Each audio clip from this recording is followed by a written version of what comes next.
बागदरवाडी नावाचं गाव होतं. गाव कसं टुमदार होतं. एक 150 घरं होती आणि 400-500 माणसं होती. गावचा प्रमुख व्यवसाय होता शेती. पण शेती होती पावसावर चालणारी. पाऊस पडला तर पिकायची, नाही तर पिकत नव्हती. गावच्या वेशीतच एक पिंपळकट्टा असायचा. पिंपळकट्ट्यावर 4-5 म्हातारी माणसं नेहमी बसलेली असायची आणि गावातली लोक त्यांना म्हणायची की हे आहेत आमच्या गावचे CCTV कॅमेरे. कारण गावात कुणीही प्रवेश केला की यांच्या नजरेतून कुणीही सुटत नव्हतं.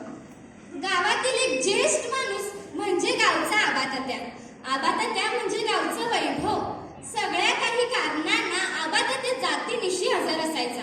कुणाचं मरण असू देत, कुणाचं भांडण असू देत, कुणाचं लग्न असू देत, कुठलाही गावात कार्यक्रम असू देत, आबातात्याशिवाय पारच पाडत नसायचा. आता झालं काय मंडळी, जून महिना उलटून गेला तरी पावसाचा पत्ता नव्हता. सगळ्यांच्या डोळ्यात पाणी आलं होतं पण पाऊस काही पाणी पाडत नव्हता. आबातात्या सकाळच्या पहारीच महादेवाच्या मंदिरात जाऊन महादेवास नवस बोलून पारावरती आला. पारावर जानू अण्णा आणि गावातली 4 मंडळी बसली होती. आबातात्या काळजीनच म्हणाला, जानू अण्णा कसं व्हायचं का, पाऊस पडत नाही, एवढं मोठं आलंय गावावर संकट.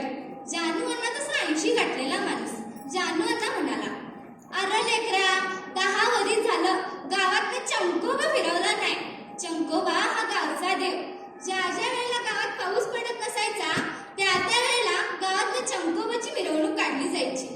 आबालाही म्हणणं पटलं, होय जानवांना, गावात चंकोबाच फिरवला नाही. आबा तडक तसा उठला आणि गल्लीच्या कोपऱ्यावर 4-5 पोरं खेळत होती तिथं गेला. त्यात नाम्या होता, सद्या होता, लाली होती, चिंगी होती. त्यांना एकत्र करून आबा म्हणाला, पोरांनो, तुमच्याकडे काम आहे. गावावर फार मोठं संकट आलं या, त्यातनं तुम्हीच गावाला वाचवू शकता. त्यातला नाम्या जरासा थोराड होता. 4थीत 4 वेळा नापास झाला होता. 5वी पर्यंत कशी शाळा शिकलेला. नाम्या म्हणाला, आम्ही का काय करायचं. तेवढ्यात आबा म्हणाला, राज्याला गावात चंकोबा फिरवायचं आहे. चंकोबा फिरवायचं म्हटल्यावर नाम्या 4 पोरं मागेच गेला. कारण गावात चंकोबा फिरवायची रीत वेगळी होती.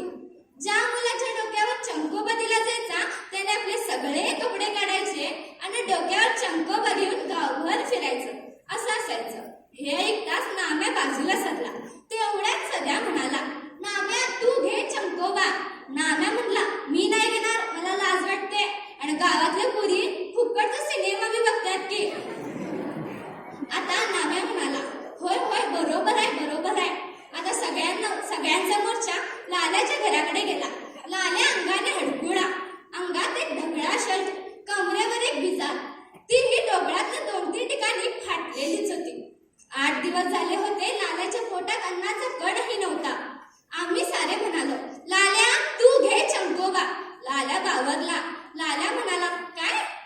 तसा नाम्या म्हणाला, अरे लेका, तसाही तू नागडाच आहेस, घे की चंकोबा. आबा म्हणाला, नाम्या,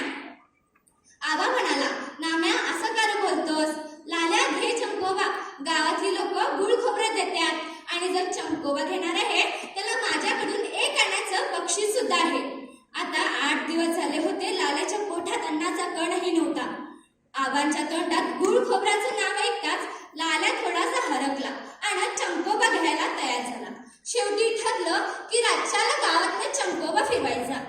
संध्याकाळी ही सगळी मंडळी महादेवाच्या मंदिरापाशी जमली होती. महादेवाच्या मंदिरापाशी जमून ही चर्चा करत होती, कोण घेणार बुवा चंकोबा.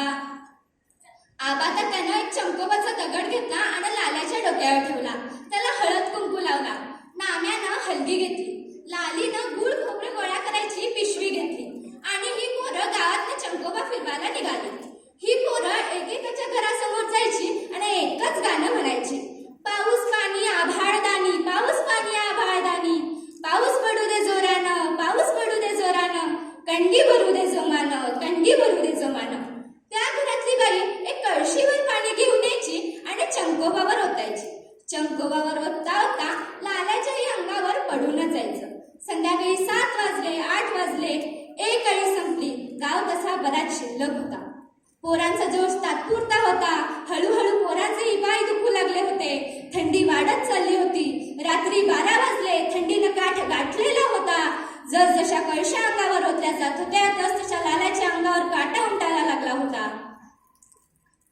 वरची आली करता करता रात्रीच्या 2 वाजता संपूर्ण गाव संपला. सगळी मंडळी महादेवाच्या मंदिरापाशी जमली. पोरंही थकली होती. नाम्या म्हणाला, उद्याच्याला गुळ खोबऱ्याची वाटणी करून घेऊया, आता जाऊन झोपूया.